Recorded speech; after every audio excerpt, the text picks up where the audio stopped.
Explícanos un poco qué es BitMetrics, esta empresa que habéis fundado.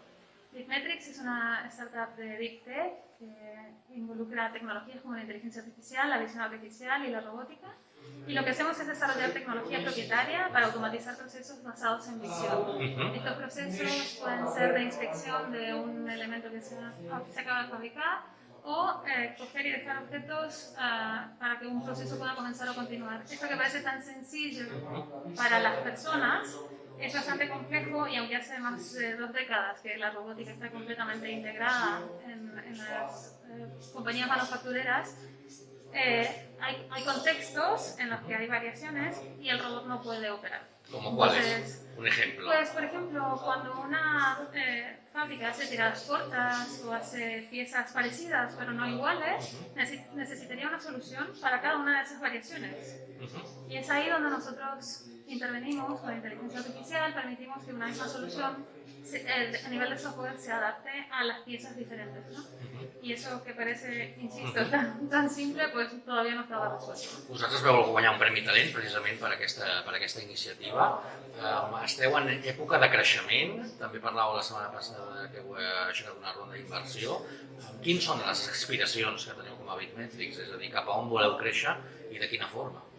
Nosotros ahora salimos al mercado con una cámara, con un software que comenzamos que licenciamos de manera tradicional, digamos, pero queremos en 2023 ser un software as a service que permita que nuestra solución funcione con cualquier robot, cualquier cámara y sobre todo que sea asequible y accesible para empresas de cualquier tamaño.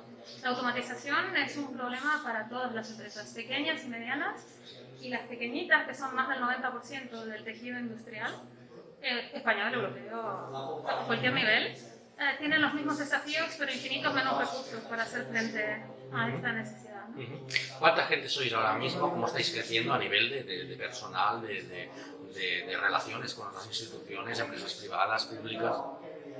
Ahora seguimos siendo una estructura pequeña, nosotros somos 6 y estaremos creciendo hacia los 8 o 10 a finales de este año. Pero la realidad es que esperamos mantenernos como una empresa pequeña, ya que el core de nuestro negocio es la investigación y el desarrollo aplicado a este tipo de soluciones. Con una fórmula de SaaS tampoco necesitaremos demasiada descentralización, ¿no? Entonces podríamos abordar una expansión internacional teniendo el core, lo más importante de nuestra organización centralizado, por ejemplo, en Barcelona, y después representativos en diferentes países, ¿no? Representantes. El sector, ¿no? Hablemos del sector, porque hablábamos que sois industria, pero sois tecnología, deep tech, unos conceptos que también a la mayoría de los mortales les sobrepasan, ¿no? Sí. ¿Qué sector estáis y qué sois? Bueno, Deep Tech significa que hacemos desarrollos que implican investigación. Normalmente muchas empresas se denominan de Deep Tech, pero trabajan con centros tecnológicos o con universidades que les hacen transferencia de tecnología y explotan esa tecnología. Nosotros la desarrollamos desde dentro. Entonces ese es un aspecto diferencial porque no solo la innovación está en nuestro ADN, sino que también requerimos de tiempo para desarrollar cualquier tecnología, ¿no? Y eso significa que a veces seguimos un camino y estamos con una calle sin salida, hay que volver atrás y probar una diferente estrategia, ¿no? Entonces, en ese sentido, el tipo de empresas que somos nosotros genera valor, pero también necesita de capital paciente, que entienda que ese desafío está ahí. Entonces, también dices que tenéis robótica, es industria, finalmente es un sector que comprende varios sectores, ¿no? Y estáis trabajando de una forma muy moderna y que también rompe esquemas finalmente el mundo empresarial que tenemos hoy en día. También estáis buscando sitio, por tanto, la perspectiva de los próximos meses, ¿cuál es, no? Bueno, nosotros ahora estamos trabajando en diferentes sectores, te mencionaría 3 como claves: el sector de automoción, el de alimentación y bebidas y el de química, donde englobaría también packaging y cosméticos, ¿sí? Y farma. Y en cuanto a cómo pretendemos evolucionar en los próximos meses, estamos trabajando estamos a punto de sacar ya la versión comercial de nuestra cámara, que ese es el primer paso.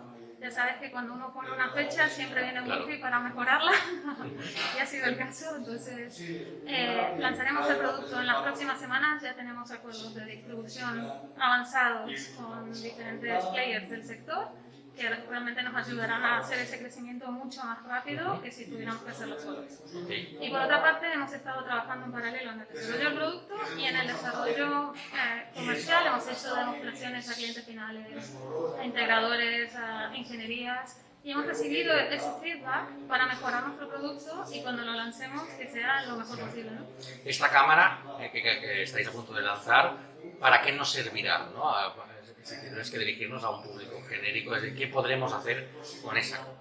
Bueno, lo que proporciona es a un brazo robótico del input de visión y de capacidad de reaccionar a cambios que se producen en tiempo real. Por ejemplo, ponemos una caja llena de objetos que están colocados de manera random, de manera aleatoria, y el robot en tiempo real puede saber a qué objeto dirigirse, aunque se haya movido frente a la vez anterior cuando ha sacado otra pieza, ¿no? Esto es precisamente una de las tareas de poco valor añadido que realizan las personas en las fábricas y que hasta ahora no se han podido automatizar de manera eficiente, porque al final hay soluciones, pero no siempre se puede garantizar que se vacía el contenedor y cosas de esto.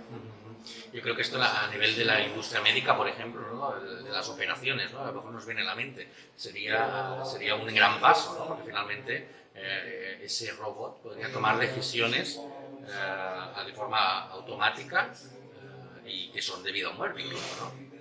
Sí, bueno, la tecnología creo que está avanzando en esa línea. Nosotros no estamos especializados en este campo, pero creo que precisamente es donde todavía queda mucho camino que recorrer, entre otras cosas porque se pregunta el entorno jurídico, ¿no? ¿A quién culparían de si las cosas no se hacen bien, ¿no?